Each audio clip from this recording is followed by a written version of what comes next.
Mwihane. Ese ubundi kwihana bisobanuye iki? Kwihana ni iki? Kwihana umuntu abikora gute? Reka turebere hamwe igisobanuro cyo kwihana, tubirebere mu mfuruka ebyiri. Imfuruka ya mbere turabirebera mu mfuruka y'Abisirayeli mu gihe cya Yesu. Imfuruka ya kabiri turabireba uyu munsi wa none. Kwihana ni iki? Bimaze iki? Bikorwa gute? Iyo dusomye ijambo ry'Imana mu butumwa bwiza bwa Yesu Kristo uko bwanditswe na Matayo, dusanga hari ahantu hatatu Bibiliya ivuga ngo mwihane kuko ubwami bwo mu ijuru buri hafi. Matayo igice cya 3 ku murongo wa 2 haranditse ngo mwihane kuko ubwami bwo mu ijuru buri hafi. Aya magambo yavuzwe na Yohana Umubatiza igihe yatangiraga umurimo we w'ivugabutumwa.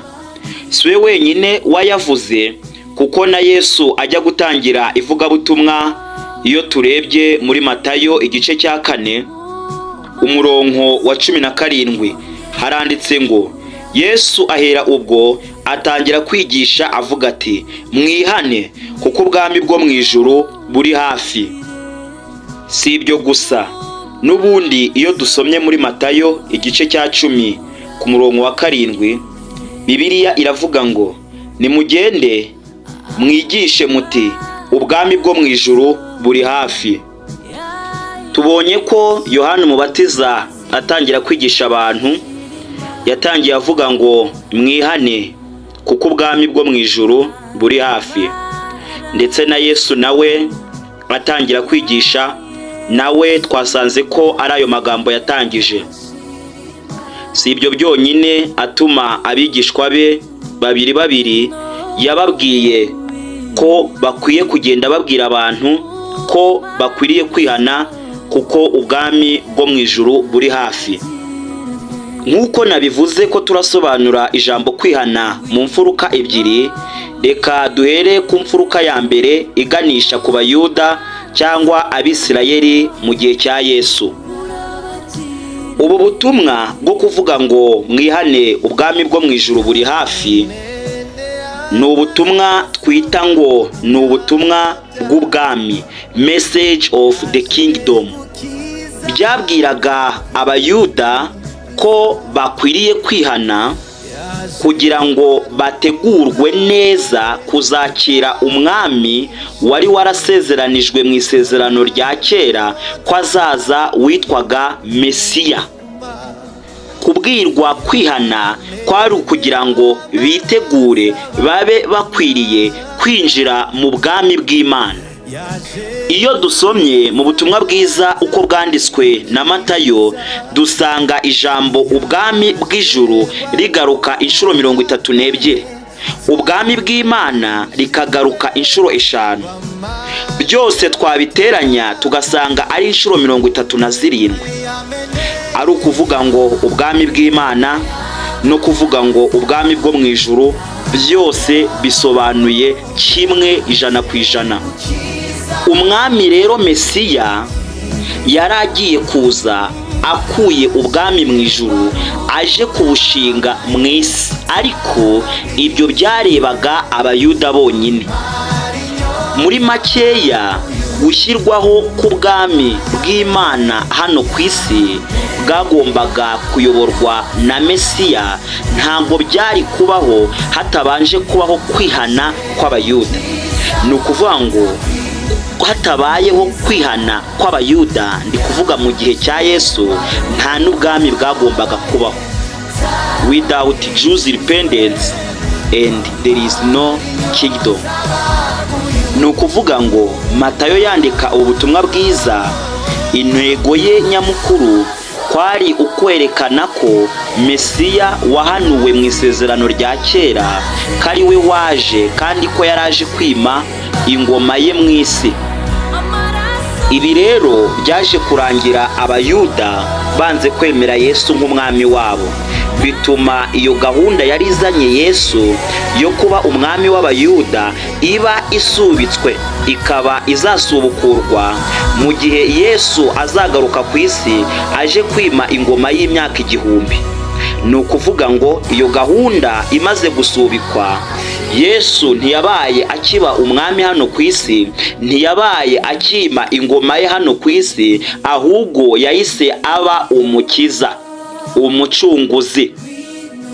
Reka turebe mu mfuruka ya kabiri, kwihana ni iki? Uyu munsi wa none bitwigisha iki? Bivuze iki? Nanone iyo dusomye Mariko ku gice cya mbere ku murongo wa 14 n'uwa 15, Bibiliya iravuga ngo nuko bamaze kubohesha Yohana, Yesu ajya i Galilaya avuga ubutumwa bwiza bw'Imana ati, igihe kirasohoye, ubwami bw'Imana buri hafi, nuko mwihane mwemere ubutumwa bwiza. None ko twabonye ko ibi byarebaga abayuda cyangwa abisirayeli mu gihe cya Yesu ari hano ku isi, uyu munsi twebwe kwihana bivuze iki? Bisobanuye iki? Bikorwa gute? Cyangwa se aya magambo twebwe twayakura mu yihe nyigisho ku bigendanye no kwihana? Kwihana si ukugira agahinda gusa ko kwicuza ikibi twakoze ngo twibwire ko ibyo bihagije. Yuda nawe nyuma yo kugambanira umwami Yesu yagize agahinda kenshi, aricuza ariko ntiyihana, nk'uko tubisanga muri Matayo igice cya 27 umurongo wa 3 kugera ku wa 5. Maze Yuda wamugambaniye abonye ko urubanza rutsinze Yesu, aricuza, asubiza abatambyi bakuru n'abakuru bya bice by'ifeza 30 ati, nakoze icyaha kuko nagambaniye amaraso atariho urubanza. Ariko bo baramusubiza bati, biramaze, ni ibyawe. Ifeza azijugunya mu rusengero, arasohoka aragenda arimanika. Murabona neza ko Yuda nawe yagize agahinda nyuma y'uko yari yakoze icyaha cyo kugambanira umwana w'Imana. Yagize agahinda ndetse aranicuza. Mu kwicuza aragenda atanga ibice by'ifeza 30 yari yaguze umwana w'Imana. Birangira afashe umwanzuro mubi cyane wo kwiyahura. Kwihana rero si ukwicuza ko wakoze icyaha, si ukugira agahinda ko wakoze icyaha. Nabyo ni byiza kuko nizo ntambwe zibanza, nizo ntambwe umuntu abanza gutera iyo agiye kwihana, ariko ibyo byonyine ntibihagije. Kwihana ni ukuva mu cyaha wakoze ugahindukira ugatangira kwera imbuto zikwiriye abihannye, nk'uko tubisoma Matayo igice cya 3 ku murongo wa 8. Nuko mwere imbuto zikwiriye abihannye. Ni ukuvuga ngo kwihana ni urugendo umuntu akora rwo guhinduka, rwo kuva ibubi ajya ibwiza. Iyo umuntu yizeye Yesu atsindishirizwa n'amaraso ye, atsindishirizwa n'umurimo yakoze ku musaraba, ako kanya agahinduka umwana w'Imana, akaba uwera, akaba umuziranenge mu maso y'Imana, abiheshejwe n'uko gukiranuka kwa Yesu kwamubazeho.